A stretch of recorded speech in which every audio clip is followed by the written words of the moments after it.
हमारे साथ आम आदमी पार्टी के वरिष्ठ नेता और राज्यसभा में आम आदमी पार्टी के नेता संजय सिंह मौजूद हैं। उनसे पूछ लेते हैं।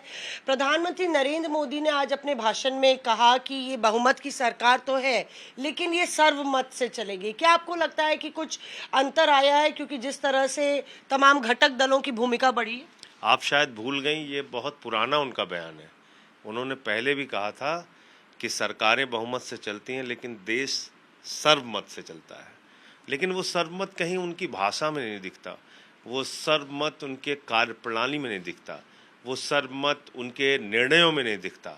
और जब चुनाव आता है तो वो फिर मटन, मुर्गा, मछली और मदरसा और मुगल और मुसलमान और मुजरा, इस तरह के शब्दावलियाँ का शब्द, मंगलसूत्र, इस तरह की चीज़ों का इस्तेमाल प्रधानमंत्री जी करते हैं।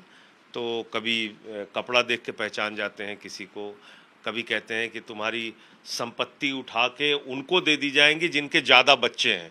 इस तरह के फ्रेज इस्तेमाल करते हैं हमारे प्रधानमंत्री जी। तो उनका कहने का और अलग अलग समय पर कहने का, बातें तो कुछ और होती हैं, कर्म कुछ और होता है। यहाँ पे प्रधानमंत्री नरेंद्र मोदी ने ये भी कहा कि ईवीएम का राग अलाप रहा था विपक्ष, लेकिन नतीजे आए तब फिर अब ईवीएम की बात गायब हो गई है। इतना ज्यादा आप लोग ने दबाव बनाया। ऐसी बात करते हैं तो मुझे बहुत अफसोस होता है। जो लोग देश की सुप्रीम कोर्ट को नहीं मानते, अरविंद केजरीवाल को बेल मिल गई तो सुप्रीम कोर्ट की आलोचना खुलेआम गृह मंत्री जी कर रहे थे। सुप्रीम कोर्ट के खिलाफ बीजेपी के नेता बोल रहे थे, खुलेआम बोल रहे थे। जो लोग सुप्रीम कोर्ट के 5 जजों का फैसला दिल्ली सरकार के पक्ष में आता है तो उसको संसद में पलट देते हैं, तो किन संस्थाओं पर इनको भरोसा है? और मुझे आप जरा बताइए, ज़्यादा लंबा मत जाइए, मुझे एक चीज़ बताइए, 39 सीटों वाले तमिलनाडु में एक फेज़ में पूरे स्टेट का चुनाव होगा, और 40 सीटों वाले बिहार में 7 फेज़ के अंदर चुनाव होगा, 42 सीटों वाले वेस्ट बंगाल में 7 फेज़ के अंदर चुनाव होगा। ये क्या है? क्या चुनाव आयोग पे प्रश्न उठाना हमारी जिम्मेदारी नहीं है? लोकतंत्र के अंदर विपक्ष का अधिकार भी है और जिम्मेदारी भी है कि चुनाव आयोग की निष्पक्षता पे हम लोग ध्यान रखें। और कहीं भी अगर लग रहा है कि चुनाव आयोग की निष्पक्षता यहाँ नहीं है तो हम उनसे जाएंगे, मिलेंगे, शिकायत करेंगे। इस पे प्रधानमंत्री को कोई आपत्ति नहीं होनी चाहिए। या तो वो कहें खुलेआम कि उनके मन में ये तमाम गड़बड़ियां थीं और जो उन्होंने चुनाव आयोग के साथ मिलकर खेल खेला है, या तो ये बोले। और नहीं तो अगर लोकतंत्र है तो हम, चुनाव आयोग की संस्था बनी किस लिए है? चुनाव कराने के लिए। किसका चुनाव कराने के लिए? पॉलिटिकल पार्टीज का, देश की जनता का। तो अगर उसमें कहीं निष्पक्षता नहीं दिखेगी तो हम चुनाव आयोग की शिकायत करेंगे।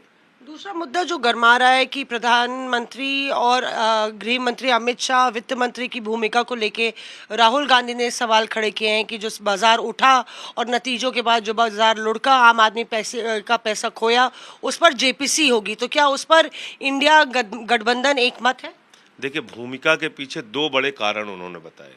एक तो प्रधानमंत्री का ये कहना कि शेयर मार्केट में उछाल आएगा, खुद गृह मंत्री का कहना कि शेयर मार्केट में उछाल आएगा, और उसके बाद एग्जिट पोल का आना, और एग्जिट पोल के बाद शेयर मार्केट का पहले उछाल लेना और फिर जब नतीजे आए तो एकाएक गिर जाना।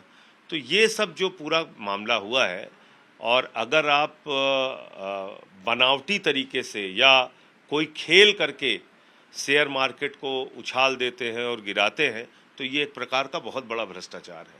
और इस भ्रष्टाचार में 31 लाख करोड़ रुपए रिटेलर्स का डूबा है इस देश के अंदर। ये कोई छोटी धनराशि नहीं है, ये कोई छोटा मामला नहीं है। किसी का 5 लाख डूबा, किसी का 10 लाख डूबा, किसी का 2 लाख डूबा, 31 लाख करोड़ रुपए इस देश के लोगों के डूबे हैं। तो निश्चित रूप से इस पे जेपीसी बननी चाहिए और जांच होनी चाहिए। शुक्रिया हमसे बात करने के लिए। यहाँ पे संजय सिंह अपनी राय रखते हुए। कैमरा पर्सन आलोक दास के साथ मौसमी सिंह, दिल्ली आज तक।